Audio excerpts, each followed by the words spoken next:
ये कहानी रिया की है, जो कि एक बड़ी बिजनेस विमेन है। उसको किसी के दर्द से कोई फर्क नहीं पड़ता। उसके लिए अपने काम से बढ़कर कुछ नहीं। ये क्या बना रखा है? ये खिलाओगे तुम उनको? माफ करना छोटी मालकिन, मैं फिर से बना देता हूँ। अरे क्या हुआ बहू, क्यों चिल्ला रही हो इन पर इतनी सुबह सुबह? अब क्या कर दिया इन्होंने?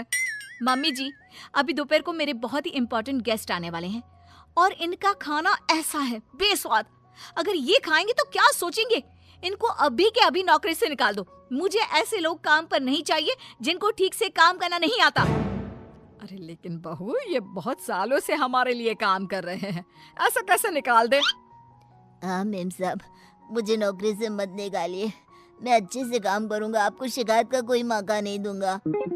मैंने एक बार जो बोल दिया सो बोल दिया। जल्दी से कोई नया शेफ ढूंढ कर लाओ। अगले दिन ऑफिस में, ये सब क्या है? अभी तक ये काम पूरा क्यों नहीं हुआ है? मैम, वो क्या? किसको दिया था मैंने ये काम? उसको अभी मेरे सामने बुलाकर लाओ। जी मैम। मैम, वो सर्वर में थोड़ी दिक्कत आ गई थी। किसके? तुम्हारे या कंप्यूटर के?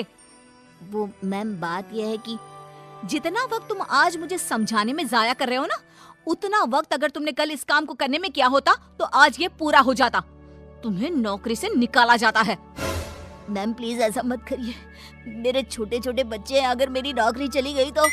ये सब तुमको ऐसा काम करने से पहले सोचना चाहिए था। मैम मुझे एक मौका और दीजिए, मैं अभी पूरा करके लाता हूँ। ये जो मौका था, यही तुम्हारा आखिरी मौका था जो तुमने गंवा दिया। मैं और कुछ नहीं सुनना चाहती। मेरी कंपनी में तुम जैसे कामचोरों के लिए कोई जगह नहीं है। तुम्हें इस नौकरी से निकाला जाता है। शाम को घर पर, मैंने सुना आज तुमने फिर किसी को नौकरी से निकाल दिया। अरे हमारी पॉलिसी है ना, हमारी कंपनी लोगों के इमोशंस का भी ध्यान रखती है। इमोशन कुछ नहीं होता। कमजोर होते हैं वो लोग जो ऐसे काम करते हैं। और नौकरी से निकाल दिया तो इसमें कोई नई बात नहीं। जिस तरह घर को साफ करने के लिए गंदगी बाहर फेंकनी पड़ती है, उसी तरह कंपनी को आगे बढ़ाने के लिए यूजलेस लोगों को कंपनी से बाहर निकालना पड़ेगा। तुम लोगों की तुलना गंदगी से कैसे कर सकती हो? जिस स्पीड से तुम लोगों को निकालती हो, मुझे डर है कि किसी दिन कंपनी के सभी लोग ही ना निकल जाए। फिक्र मत करो, ऐसा कभी नहीं होगा। ऐसी बड़ी कंपनी में काम करने के लिए लोग तरसते हैं। जिनको नौकरी लग जाए वो खुशी से पागल हो जाते हैं। तो ऐसी कंपनी कभी खाली हो ही नहीं सकती। वैसे भी मुझे किसी की इमोशन से कोई लेना देना नहीं है। लेकिन बहू, तेरे स्वभाव को देखकर लगता है कि जरूर खाली होगी। अरे बहू, लोगों को दर्द होता है तो ये क्यों नहीं समझ पाती है? मम्मी जी, आप कब आई? आपको क्यों ऐसा लगता है? दर्द वर्द कुछ नहीं होता।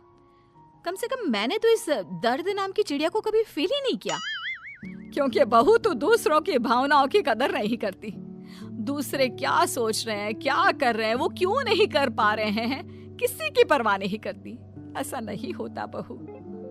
तो मम्मी जी, आप कह रही हैं कि मैं दूसरों के पर्सनल कामों के लिए अपना काम रोक दूं और उनसे उनका दुखड़ा सुनूं? हाँ बताओ भाई, क्या हुआ? नो वे। नहीं बेटा, मेरा मतलब ये है कि तू बस एक गलती होने पर लोगों को काम से निकाल देती है। ये भी नहीं सोचती कि अगर उसे काम से निकाल दिया तो उसका घर कैसे चलेगा, वो अपने बच्चों की फीस कैसे भरेगा। मम्मी जी, आपका मतलब है वो कितनी भी गलती करे मैं उनको माफ कर दूं और वापस ले आऊं? मम्मी जी, अगर मुझे ऐसा ही करना होता तो मैं कंपनी नहीं खोलती, कोई धर्मशाला खोलती, ताकि जिसका जब मन करे आए और जब मन करे जाए। माँ का वो मतलब नहीं है। माँ बस इतना बोल रही है कि अगर वो गलती करते हैं तो उनको डांट लिया करो, समझा दिया करो। लेकिन नौकरी से निकालना बहुत ज्यादा नहीं हो गया? मम्मी जी, आपको भले ही ऐसा लगता हो, लेकिन मैं इतनी बड़ी कंपनी ऐसे ही नहीं चला रही हूँ। ऐसे बहुत देखे मैंने और मैं ये अच्छी तरह जानती हूँ कि ये कैसे सुधरेंगे। इसलिए आप चिंता मत कीजिए और आप प्लीज मेरे कामों में दखल मत दीजिए।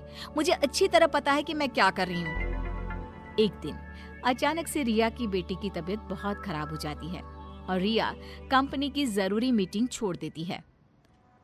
बहू, तू यहाँ क्या कर रही है? तेरी तो बहुत जरूरी मीटिंग थी ना? मम्मी जी, आप ऐसे समय में मीटिंग की बात कैसे कर सकती हैं? और मेरी बेटी कहाँ है? क्या हुआ है उसको? डॉक्टर ने क्या कहा? यूं अचानक से बेहोश कैसे हो गई? उसका बीपी लो हो गया था, जिसकी वजह से वो चक्कर खाकर गिर पड़ी और उसको थोड़ा बुखार भी है। अच्छा हुआ, कोई ज्यादा घबराने वाली बात नहीं है, मैं तो डर ही गई थी। और बहू तेरी मीटिंग, उसका क्या हुआ? तुझे तो भारी नुकसान हो गया होगा। होने दीजिए मम्मी जी, मेरे लिए इस वक्त मेरी बेटी से बढ़कर कुछ भी नहीं है। ऐसी मीटिंग्स तो फिर आती रहेंगी। लेकिन बहू, कुछ दिनों पहले तुमने ही कहा था कि किसी के निजी काम के लिए तुम्हारा काम नहीं रुकेगा, तो फिर ये सब क्या है? मम्मी जी, आपको क्या हो गया है? ये किसी का भी निजी काम नहीं है, ये मेरा अपना निजी काम है। वही तो बहू, जब तुम्हारा काम था तो तुम सब कुछ छोड़कर यहाँ आ गई, और तुम चाहती हो कि दूसरों के घरों में कितनी भी परेशानी दिक्कत आ जाए, वो उसको छोड़कर अपने काम को पहली ड्यूटी समझे। लेकिन वही चीज अगर तुम्हारे साथ हो तो तुम अपनी पहली जिम्मेदारी अपने परिवार की तरफ समझती हो, उसके बाद तुम्हारा काम। ये कैसी नाइंसाफी है? उनके साथ तुम करो तो ठीक और वो करे तो गलत। आप सही कह रही हैं मम्मी जी, मैंने ये बात कभी समझी ही नहीं। अब तो समझ गई ना? अब से उनके साथ कुछ ऐसा मत करना, उनकी भी परेशानी समझने की कोशिश करना। हाँ मम्मी जी, अब मैं सब समझ गई हूँ। मुझे अपनी गलती का एहसास हो गया है। शायद सही कहते हैं लोग, जब तक वही दर्द आप खुद ना झेलो तब तक आप दूसरे के दर्द का अनुमान नहीं लगा सकते। मुझे ये देखकर अच्छा लगा बेटा कि तुम्हें बहुत जल्दी अपनी गलती का एहसास हो गया।